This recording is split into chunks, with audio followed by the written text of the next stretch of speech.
Wait, do you want to talk about the biggest story from SEL? First place finisher, potential Mang best zero? in the world. Is he Mang 0? Is he Mang number 1? I'm mad at Mango right now. He was shit talking my Sheik all day. I don't like this guy anymore. He's got a lot of stuff to say, but you might have a lot of stuff to say if you beat Zane twice on FD. No, he played amazingly. What he did. He played really well versus Zane. I watched the VOD back afterward, and he just played, he played exactly how he needed to, and Zane was not hot that day, and he just got ran over.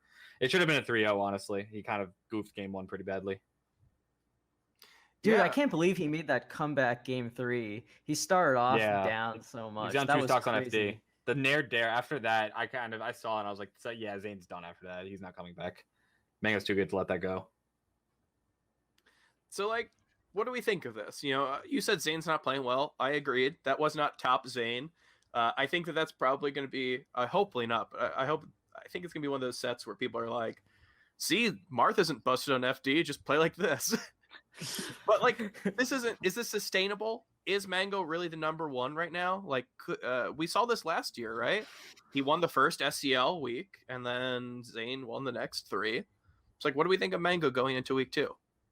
They're just interchangeable. like I really think it's just gonna who's been playing better that week between those two. Yeah.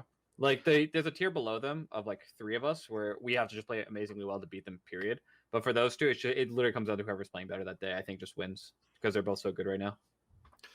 I think the one difference that we saw between Zane and Mango, like in terms of that tier, between SCL season 1 and season 2, is we saw Zane have some losses in between them. Like before, Zane was unbeatable. He had that 1 set loss to Mango at SCL week 1. And then other than that, he was like untouchable until LACS 3. But we see, like, you know, having S2J in bracket might not be the thing that he wants most. And I know that we've seen a tiny like baby slump from Nunn that I'm not going to hold against him.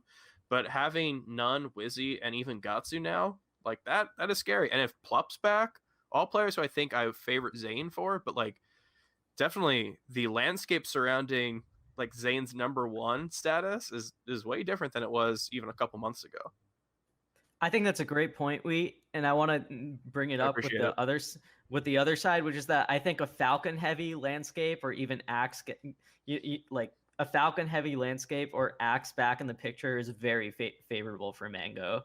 Yeah. Conversely, so when you're comparing their chances to win big events against each other, I would still probably give Zane a slight advantage in the head-to-head. But if we're talking about their chances to win a big event or to consistently win, measuring how they do against the field is definitely going to be like a huge factor in determining who number 1 will be and predicting it. You know, like heading into the rest of the year, especially since, you know, even if Zane is favored over the Falcons, you know, that's a matchup that Mango, like, you know, maybe Nunn can take a set here and there, but Mango is still very much like, you know, that's his comfort zone. There's going to be a lot of people who aren't playing right now. So we kind of joke about this. This isn't a takeaway from Zane. It's more a joke that has some truth embedded in it. Whereas like Zane was untouchable. It's like, well, yeah, Mango was 2nd in the world and he plays Falco. I was 3rd in the world and I play Fox. Yeah. All the Falcons were gone. Wizzy couldn't play melee anymore. Johnny was not as good as he is now. None had a good streak, but besides that, Plup wasn't playing. Axe sucked. So all the people who could give Zane a problem literally didn't exist. And then he had 2 Spaceys. And then a nerfed version of HBox. And it's like, yeah, if I was a Marth, I would love that world. You're telling me that's what like if you're telling me I had a world where 2 and 3 were Sheik and HBox, oh please. Please give me that. I would be the happiest person on the planet. And not to take away, because obviously Zane's amazing, and he's still very clearly in discussion for best player in the world.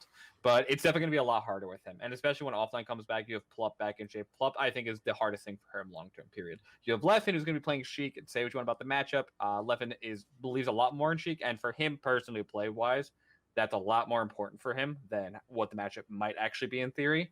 And so you know he's going to be ready, and he's played multiple fighting games at the top level, so you know he's not going to come in without like being super prepared. Yeah. Then you have Axe on LAN again, and no matter what Axe does, he's still going to be really good versus Marth, and he's still Pikachu, and we know he does better offline than he does online for whatever reason. So it's going to be harder for him, and I think he likes that. I think Zane's up to that challenge, but it will be a lot more interesting. Spark moved to Pakistan. Facial hates net play, and then his glasses also broke apparently during the tournament, and then something else went wrong. His audio went off. I don't know. He had like 80 things go wrong apparently. His glasses broke. Something, that's what I heard. I don't know, but it was one of those things where it's like it was just Murphy's Law for him, I guess. I don't know. I think Spark is competing at some event this weekend on 3 buffer with the rest of like South Asia. Really? Which is probably gonna be very not interesting, unfortunately. I've heard he has fiber, but he does. I don't know.